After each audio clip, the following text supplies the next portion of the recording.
The August air in Nashville did not cool, even after sunset. It pressed down on Scalf Drive like a heavy quilt, trapping the neighborhood in its stillness. Porch lights flickered against brick homes, and sprinklers ticked across freshly cut lawns. The families inside had already surrendered to the hum of air conditioning, televisions glowing blue in their living rooms. But a black sedan broke the quiet. It slowed at the cul-de-sac, headlights sweeping across manicured grass before flicking off. Behind the wheel sat Tasha Reynolds. She gripped the steering wheel hard, her knuckles pale. At 41, she was too young to feel this worn down. Her chest burned with betrayal, her stomach tightened with something colder, inevitability. Her husband's car sat a few houses away, smug in the driveway of another woman. The GPS tracker on his phone hadn't lied. So this is where the truth lives, she thought. This is where all the lies led me. She sat for a moment longer, the silence roaring in her ears. Then she opened the car door. The night air smelled faintly of cut grass and asphalt. It carried memories. She thought of their wedding day, 15 years earlier, on a college campus where dreams still felt reachable. Darius in his suit, grinning like the world belonged to him. She, ambitious but steady, had believed him when he said, "I'll never let you down." And for years, she had clung to that belief. Even when the arguments began.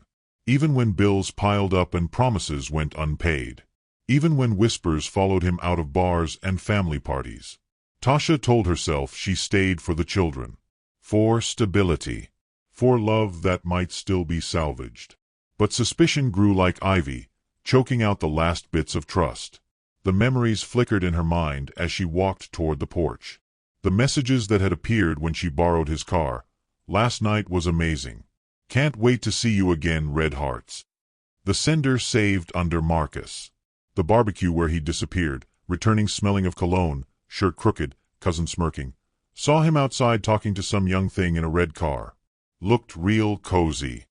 The hotel receipt tucked into his wallet, dated 2 nights earlier. His excuse about a client. Her memory of celebrating anniversaries in that same building. Each spark burned her, and together they lit the fuse that brought her to Scalf Drive. Inside, Maya Thornton checked her reflection in the hallway mirror.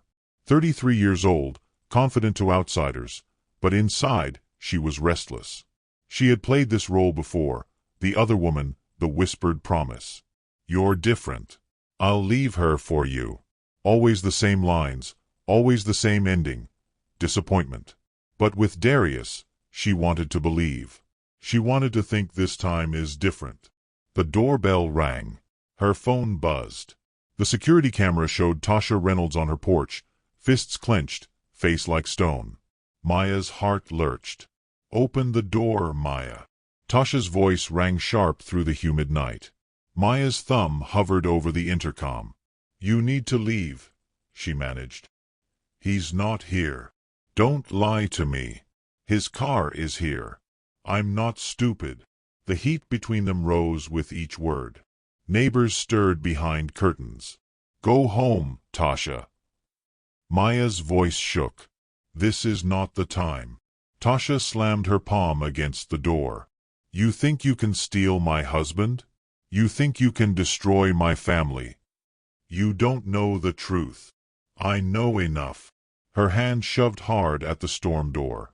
The glass rattled. Maya's fear spiked. Her hand closed around the gun she had bought months earlier, for protection. She raised it, trembling. "Don't!" she cried. The first gunshot cracked the night. The bullet shattered glass, embedding in brick. For a moment, time froze. Maya's ears rang from the shot. Her hands shook violently. But Tasha did not retreat. With a guttural sound, she pushed the door open, forcing her way inside. The women collided, shouts, fists, hair pulled, desperate rage and terror tangled together. "I should end this," Tasha screamed. "Get out!" Maya shrieked. The gun discharged again. A sharp sound. A gasp. Tasha staggered, her hand pressed against her abdomen. Her blouse darkened beneath her fingers. Her mind screamed, "No, no, no." But her body was already moving. Survival took over. She stumbled back out the door, clutching herself, blood warm against her skin. Not here. Not now. The kids. My babies. She made it to the car, collapsed against the seat, and turned the key. The sedan roared to life, tires squealing as she lurched from the cul-de-sac. Her vision blurred. Each breath was a knife. Just get to the station. They'll help you. Hold on.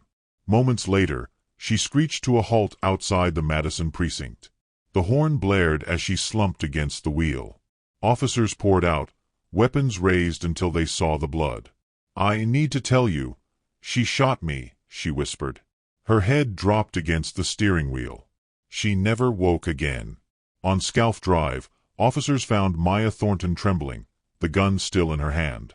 She forced her way in, she repeated, voice breaking. She attacked me. I had no choice. The evidence supported her: broken glass, bruises on her arms, neighbors who heard the first shot before Tasha entered. But one man was missing from the scene. 2 days later, detectives sat across from Tasha Reynolds. He leaned back in his chair, calm, polished. I wasn't there, he said evenly. I dropped my car off earlier, then went to a friend's place. Played cards all night. The alibi held. Barely. But his phone told another story. Messages to Maya, promises, plans. And one chilling text, sent 30 minutes before the shooting. She's suspicious. If she shows up, don't open the door. Bank records revealed transfers. Maya had sent him more than $20,000 in 6 months. And then came the surveillance footage. His truck circling Scalf Drive 15 minutes before the first shot. Watching. Waiting. Maya was charged with manslaughter. Her lawyers argued self-defense. Tasha's family demanded justice. But Darius? He walked free. At the funeral, he wore dark glasses and a suit that still smelled of cologne. His children wept. He dabbed his eyes with a tissue, no tears falling. To the world, he was a grieving husband. To detectives, he was a shadow that lingered behind every piece of evidence. One officer later admitted quietly, maybe Maya pulled the trigger. But Darius? He loaded the gun. The end. Do you think that justice was truly served?